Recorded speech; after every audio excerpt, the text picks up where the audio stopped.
championship. So now, Dick, you've taken on as tough an opponent. You're facing as tough an opponent as you could possibly meet in Andre the Giant. Head-to-head, one-on-one.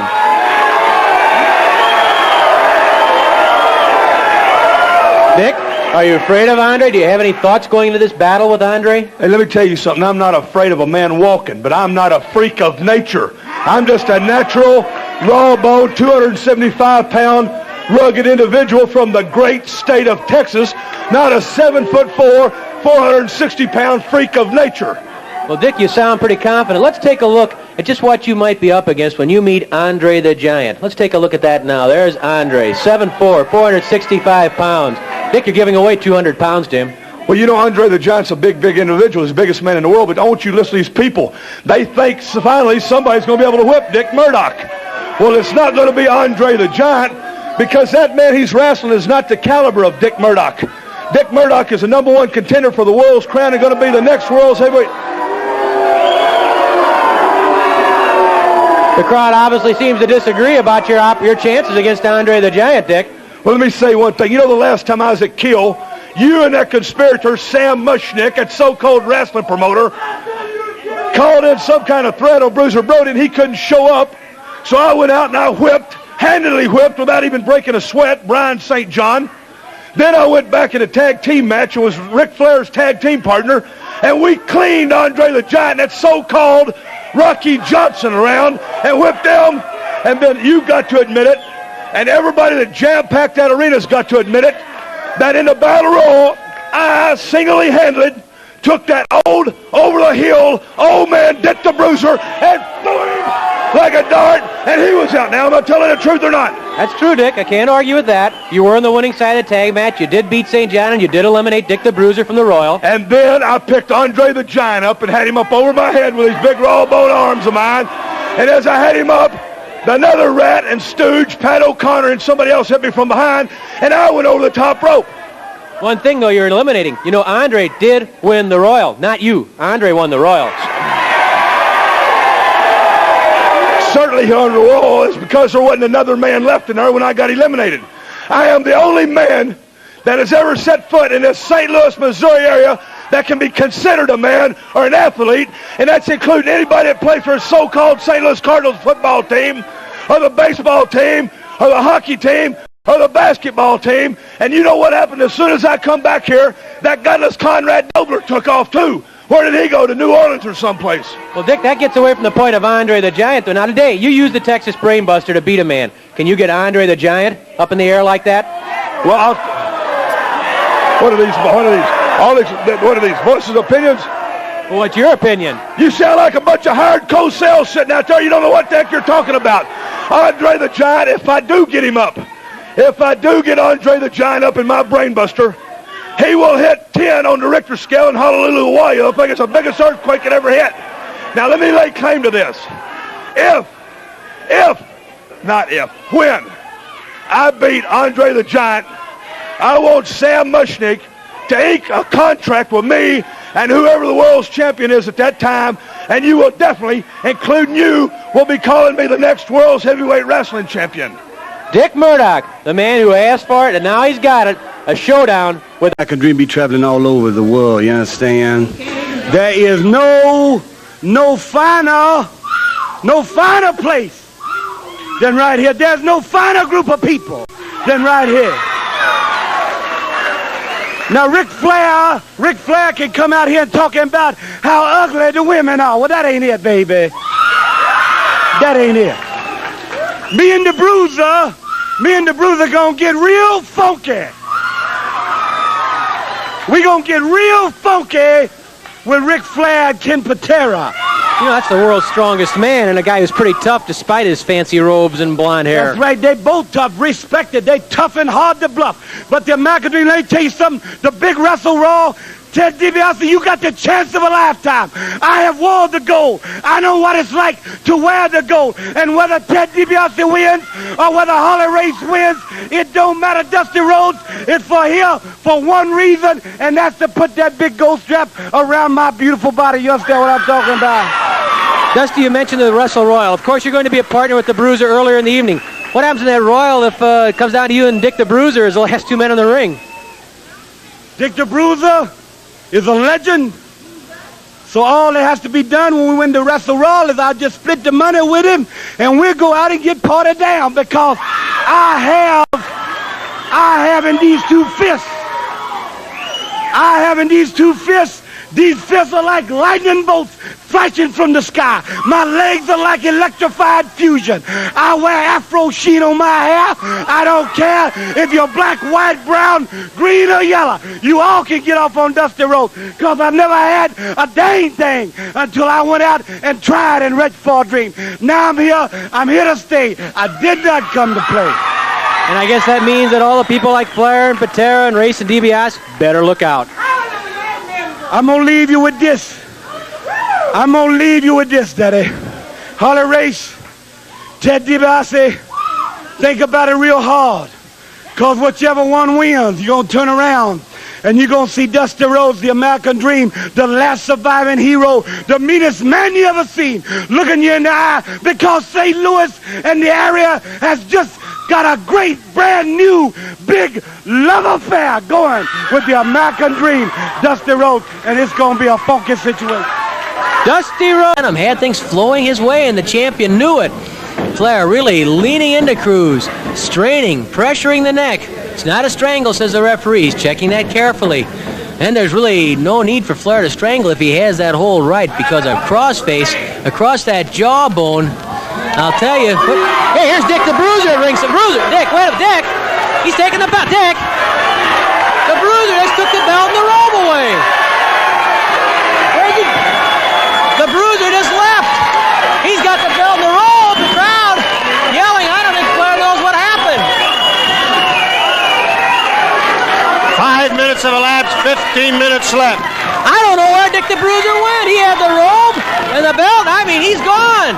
Flair throws Cruz right out of the ring. The crowd yelling. The Bruiser's gone. The belt's gone. The robe's gone. Crowd yelling, Bruiser, Bruiser, Bruiser. Flair doesn't know what's gone. I'm not too sure I want to tell him either. No, he hasn't noticed yet that the robe is gone and so is the belt. Well, the Bruiser just came out and he took it and it was gone. Flair catching Cruz with a knee to the head. Cruz and Flair, man. Hey, here comes the Bruiser, has on Flair's robe. Would you look at it? Flair sees it. Flair, the Bruiser walking around ringside with, you can see him at your screen, the Bruiser walking around with the robe. And he has the gold belt in his hand. Dick the Bruiser wearing Ric Flair's gaudy $6,000 robe and holding the gold. Flair, look at him, he just insists. Cruz grabs him by the leg. Look at Flair trying to get at the Bruiser. Cruz hanging on to Flair's head, yanking on his hair, nearly pulling it out by the roots. The Bruiser standing with the robe and the belt right in front of us. The Bruiser, well, you talk about playing mind games. That's what Dick the Bruiser's doing right now, walking around outside the ring with the gold belt. Cruz pitches Flair out. Flair sees the Bruiser. And Flair's going out after the Bruiser, referee trying to separate him. Get out of the way, yells Flair. Here comes Flair. And the Bruiser is crawling into the ring. The Bruiser is trying to get into the ring, still wearing the robe and carrying the belt. There's the Bruiser with Ric Flair's robe and belt. Look at the Bruiser, he's doing a dance. Cruz is just beating Flair up. The Bruiser on a rampage. He's taking the robe off, throwing it down. Flair trying to get, the Bruiser stomping all over the robe of Ric Flair. The Bruiser picking up the robe. I think he's airing it out. Flair has gone berserk and he can't get away from Cruz. There goes the robe into the crowd. There goes the robe into the crowd. The Bruiser still carrying the belt. Flair trying to get away from Cruz. He chops Cruz away and there goes Flair after the Bruiser. Come and get it, says the Bruiser. You want it? Oh, Dick the Bruiser. With the ultimate might, Dick, the belt. I'm keeping it, says the... Keeping it. Oh, I'm not taking it. The crowd chanting Bruiser and Dick's leaving with the belt. Dick's leaving with the belt. Flair looking out the exit. He's going to the figure four and Cruz. Oh, I'd hate to be Cruz now. Cruz caught in the figure four. And Flair with the figure four. Cruz right off. Flair charging out of the exit. And Ric Flair going on to the hallway after the Bruiser. The Bruiser said, I'm keeping it. Get the belt! Get my rope, damn it! Ric Flair incensed.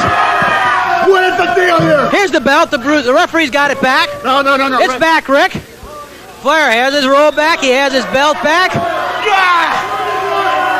Ric Flair just incensed. Don't touch me. You don't touch me. You got it back, Rick. You got the belt back. I got the belt back. What about my robe? What about my pride?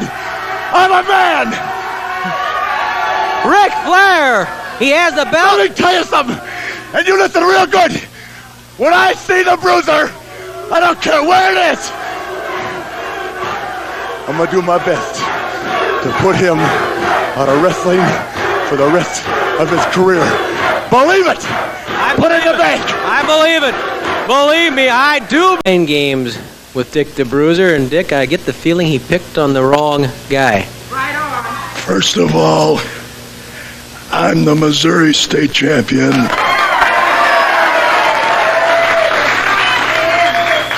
And I love this belt. I love it. Let's forget about this belt right now. Referee, take it. Now, you saw Dick the Bruiser. Dick the Bruiser take Ric Flair's World's Heavyweight Championship belt. I took it. I stole it. I took his woman's robe. I took that too.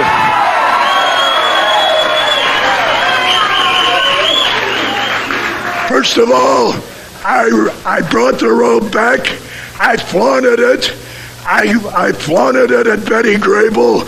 I wanted him to see what he looks like in it. I threw it away because I don't want a woman's robe. But what about the gold belt? But you did not see me bring back the gold belt.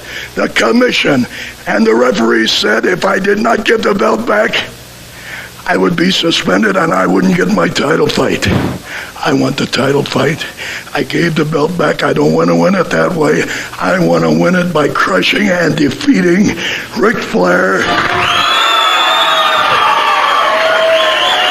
Did you see the anger in Flair, though? Did you see how, I mean, he was ready to explode, Dick. All right, now I'm going into phase two.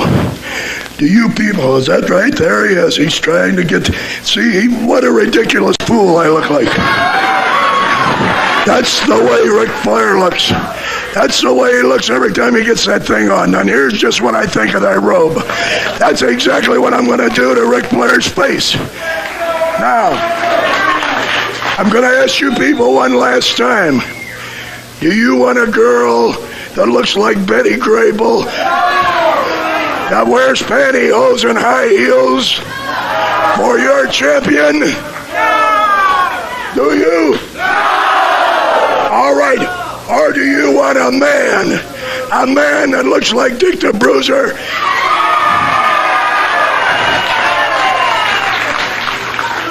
That frequents saloons, I drink beer, I smoke cigars, and I'm going to win that title. I'm a man, Dick the Bruiser, and I'm going to beat that sissy. Remember, do you want a girl as your champion, or do you want a man? And I say, you people in Missouri, in the world, in the United States, want a man, and I'm him. Dick the Bruiser, he has